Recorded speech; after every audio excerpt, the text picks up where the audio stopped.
Hi everyone, welcome to what are we up to, our third week and our second prompt for volume 2. So you would have watched Rachel's video by now because I'm quite late on mine, and you would have heard that the prompt is to do a wreath. So the winter prompt is to do a winter wreath, and the Christmas prompt is to do a Christmas wreath. So I'm going to not start with my background. I'm actually going to start with my wreath. So there's an artist that I really like called, I think it's Katie Rundle, and she's called The Constant Gatherer. And she, in the past, has made some really stunning wreaths with lots of different trims and textiles, lots of bits of wool, things like that, and pieces of fabric. So I am taking inspiration from Katie's work, and I'm going to create a wreath that will end up going on my page. Now, I haven't exactly decided what I want to do with my page. I want to start with my wreath first, and then I'll play around with different fabrics next week to put together my background to see what looks good. And also, I'll probably put some other features with my wreath. So today I'm starting with the basic wreath. This is just a piece of scrap cardboard that came from some packaging, and I used some die cut circles and put it through my die cut machine to cut out a wreath. So it's quite thin, and I want to thicken it up. So what I've done is I've cut some strips of, I think this is bamboo batting, this one, bamboo. I get it from just scraps of it, like lengths of it from my favourite sewing basket store. And my aim is to thicken up the wreath by wrapping it with the wool batting. So I'm just going to, I'm not using any glue or anything at the moment. I'm just going to wrap it around on a slight angle to cover the wreath. And to get it a little bit thicker, I think I'll probably go around twice. Okay, so I'm overlapping it a little bit each time, maybe just under half. And I just randomly cut this. It's probably about 1.5 centimeters, almost 2 centimeters in width, not an inch. It's narrower than that. It doesn't matter what width you have. If you had a bigger wreath, you could go wider, but mine's quite small, so I didn't want to go too wide, otherwise it might not sit well as I wrap. Okay, so this is a pretty quick process, and I don't need to secure anything at this point in time because by wrapping it and overlapping it, it's been held in place at the moment. When I get to the end, I've actually made wreaths out of foam wreath circle things, and usually when I do that kind of thing, I just use a hot glue gun. I could definitely use a hot glue gun to do this wreath if I wanted to attach everything. I'll probably do some stitching so that it is slow stitching, but there will be some stitching that will come into play later on. Okay, so I've finished that part there, so I'm just adding in my new piece and overlapping it, and that is holding it down in place again. So super busy week this week. I've been back at school. I feel like I've been back for weeks. I've only been back for 3-4 days. What am I? No, it's Wednesday. 3 days. Feels like longer. So hit the ground running with my classes. We've actually got a professor visiting our school at the moment from Harvard in America. And she is basically like an expert in child development, child sort of psychology. And I have been lucky to be part of a small group of our senior teachers who are getting to do some workshops with her. So I did my first one today, which was interesting. We were looking at brain development in adolescence and how the adolescent brain actually does change. I did know a lot of that stuff, but there was a study that she gave us that I read, and there was some interesting things there that can sort of challenge the way you teach kids, and teaching boys in my case. So I had that this afternoon, and then I am really late with my video because I wasn't home for very long, and then I had to go play a hockey game tonight. So it was a proper match, not training tonight. We were doing a makeup match for wet weather. I just need to get another piece of this. I'll pause you for a sec. Okay, so I'm back. So anyway, back to my hockey story. So we played a proper match tonight. Makeup won because we've had quite a lot of cancellations because of wet weather. We don't normally play on a Wednesday night. So we played one on Sunday, one tonight, Wednesday, and then I got another one on Sunday. So it's quite a lot of games this week. But it's good because we've had heaps of buys already, and we've had several cancellations because of rain. So it's kind of good to get back into it because we are getting close, nearing semi-finals and stuff like that. So we're a bit rusty at the moment, I feel. Not everyone. I feel I am, at least. And I really need to get some game time under my belt. So anyway, I've finished wrapping. In the nature of slow stitching, I could hot glue gun that down if I wanted to, or use some other type of glue, but I'm not going to. I'm going to stitch it. I'm not going to cheat and use glue on this. So quite simple. I've just got it's actually a thin crochet thread. You're not going to see it because it's going to be on the back. So I'm just going to do some quick, light stitches. It doesn't matter how it goes because I will be attaching it down to my page and you will not see this at all.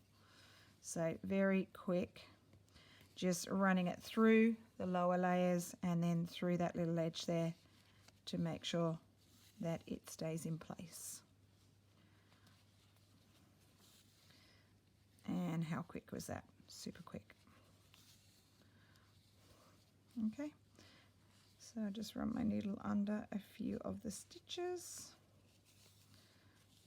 and now I can snip it and it's not going to go anywhere. Okay, so my next thing, see, it's nice and thick now. It's got some good thickness to it. My next thing I'm going to do is I've got a variety of fabrics over here. I've just ripped up, keeping in the sort of colour themes of the blues, greens, reds, neutrals. So I've ripped up some fabrics, and what I want to do is I want to wrap my wreath in random bits of fabric.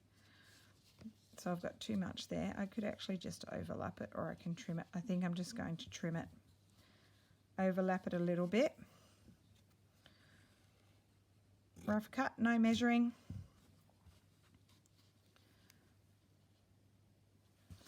Okay, I just want to get that seam a little bit more to the back because I am going to rough stitch again. And because it's at the back, again, you will not see it. Just doing a knot. So let me just check the front to make sure that it looks good. I'm pulling it quite taut. Yep, that's fine. And I'm just going to do a rough running stitch, big long stitches, just making sure I'm capturing with my needle. I'm going through a little bit of the, might even do a little bit of a back stitch just to hold that in place better. A little bit of the wadding. I'm hooking a little bit of that wadding. Little bit stiff here to stitch. Let's do a little back stitch each time.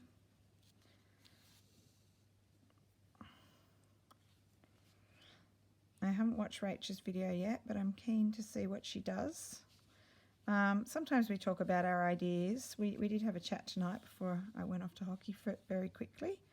We usually have a quick chat on a Wednesday to touch base about our videos and what time approximately each of us will be aiming to upload. But I don't know what she's doing. We didn't talk about exactly what she was thinking. So I'm just going back through. So I have to go and watch a video. I'll do that in the morning now because it's quite late. I've actually got to get up at 5 a.m.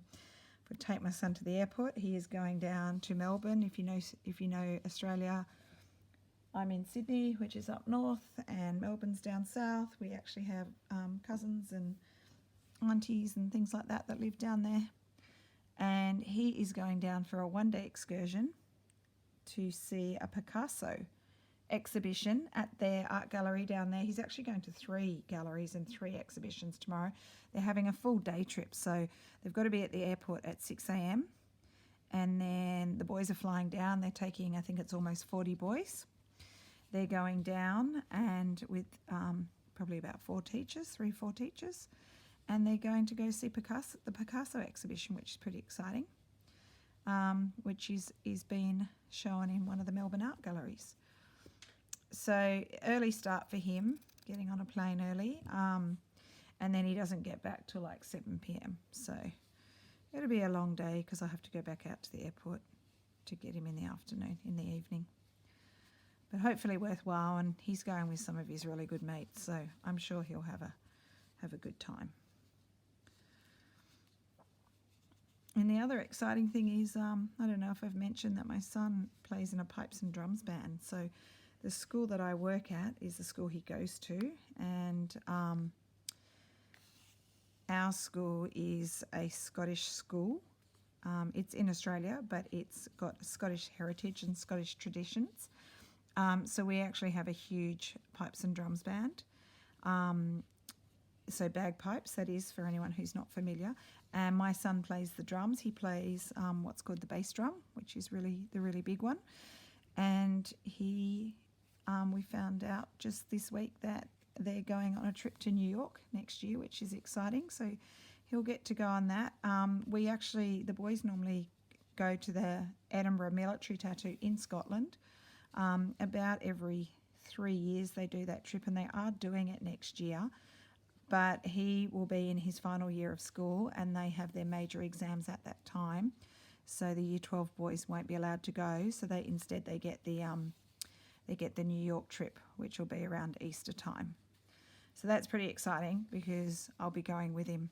A lot of the time parents go, but I'm also a staff member, so I can actually go. And I like taking photos and stuff. So I've already, the head of the Pipes and Drums and I have already had a chat, and I'm going to go and take photos for them on their tour, which is cool. So that's exciting.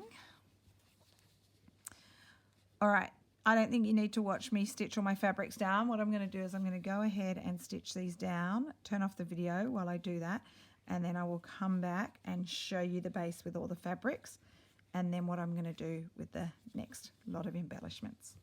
Okay, I'll be back soon. All right, so I'm back. I've stitched a lot of the fabrics down. You can see that I've got a couple of gaps here. That's okay, because what I'm going to now do is I'm going to embellish this with some threads and ribbons and laces and things like that. So I'll actually cover the gaps. So the first thing that I'm going to do is use one of my hand-dyed little laces. This is a little scrap piece, and I thought this one, just deciding if it'll go there or there, I think it'll go there. This one will cover that little gap. So same technique as I've done with the fabrics. I'm just going to bend it over the back and do some very messy, hang on, just let me get it going. Some very messy little stitches. Whoops, just keep that a bit wider.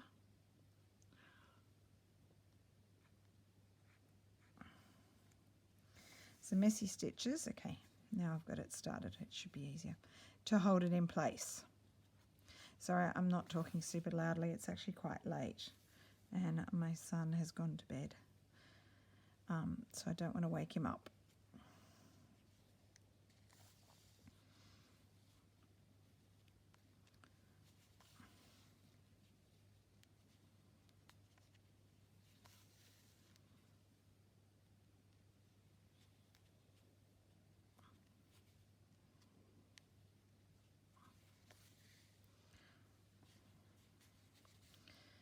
So quite a few stitches, just checking how that looks on the front.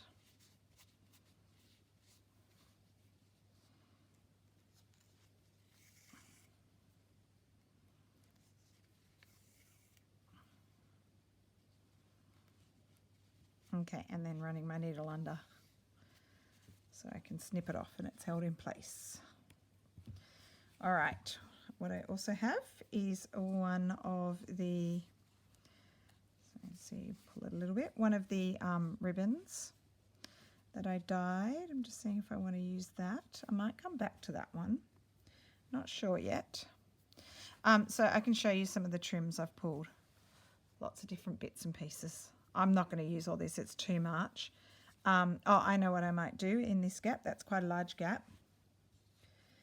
I have, it feels like a bit of a silky wool, this one. It's kind of a teal green. I'm going to hold the end on the back and I'm going to wrap. Let's see if I'm going to have enough. I can get more. I do have more of this. Hang on, that gap's big. I would have to use too much wool. I'm going to cover this gap over here. And the teal goes well with the colours that I've got there because I've got two types of blues.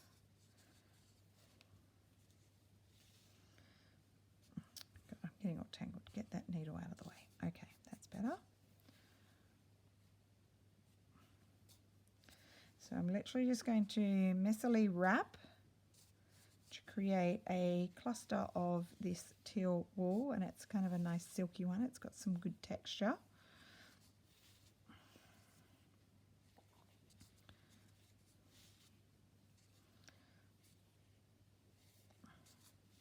And I'm not going to be pedantic about filling all the gaps. The only thing I want to make sure I fill is to cover up where I can see the wadding.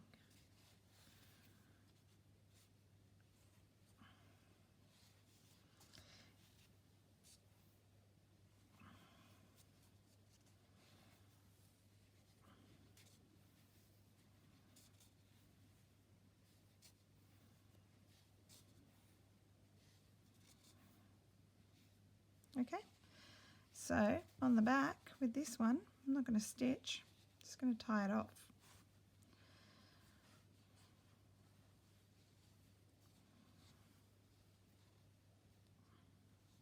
Might just do 3 knots and then I'll snip off the ends so they don't stick out. Okay, so there we've got some wrapped wool. Okay, now I want to use some little trims like this. All right, so I'll cut a piece of that. Now this one I will stitch. Hot glue gun would be good on this one, but I am going to stitch this one down. These fray, so I've got to be careful to get the ends with my stitches, try and stop it from fraying.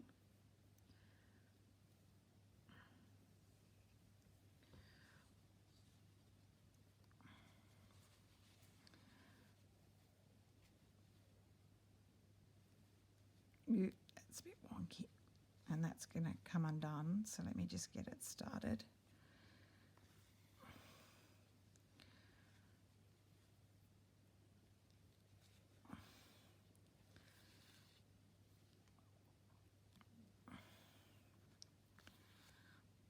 Okay, I'll stitch this one down, so I might create a little bit of a lump, but yeah, I can stitch it down better.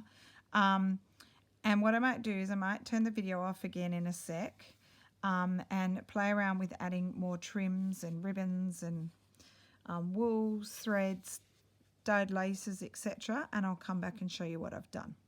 So I will be back again in a minute. Hang on, just let me get that through. Okay, you can see how that's going to look. I'll come back in a few minutes once I've stitched down some more bits and pieces. Okay, so here we are. I've finished the base of my little wreath. Sometimes I've just tied knots like here and here with a bit of the dyed lace, or I've tied knots on the back like here, here and here, and other times I've randomly stitched everything down in place. There's a knot there too as well. Stitched. So I kind of feel like it's got some nice texture. Focus, and it's got the kind of colours that I'm going for in my Winter Christmas Journal of Stitchery with blues, greens, reds and neutrals. So I hope you like what I'm doing so far, inspired by, it's Katie Runnell, Runnels, Runnels, not Rundles. Sorry, Katie, Katie Runnels,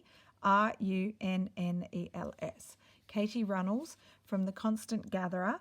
And the stuff that I've seen has come from Flickr. Originally, I used to follow her or follow stuff about her on Flickr. And I've actually got a lot of her wreaths saved on Pinterest. So if you wanted to look her up, see if you can find her. I haven't seen recent stuff from her. I'm not sure what she's doing now, but she's super creative. She does cute little quirky things like her wreaths, and I love the style. So this is the basis for my wreath. It will be attached down to a page that will go around it. I'm thinking more of a neutral page, maybe even white, because I want sort of the wreath to pop rather than to blend in too much. And then possibly I'm going to have something in the middle here. There'll be some kind of feature, still to work that out. And I also need to do my tag. So I think Rachel said she was going to make a video which she'll pop up tomorrow about her tag. And then I'll have to do my tag next week because I haven't done it yet. So just so you know, I think Rach might have mentioned this in her video, but in case she didn't, with the feature each month, so the tag was the feature for this month, what we'll do is we'll make a separate video on the feature and what you can do and ideas and stuff like that, and we'll do it at the start of the month. So when we release the first prompts, then we'll also release a video on the feature, just to give you some idea, because there's a lot of people that have gone ahead and done a lovely fabric tag and they're all over it and they know what they're doing, and there's other people who really feel like they've missed instruction when we haven't actually given any instruction yet. So that's what we'll move to for the next month with our feature. We'll explain it early on so that you can start it whenever you want. Okay, I hope you've enjoyed seeing what I've done with my little wreath, and I will see you again next week for some more detail on my page. Thanks for watching. Actually, it'll be finishing my page. Thanks for watching. See you soon. Bye.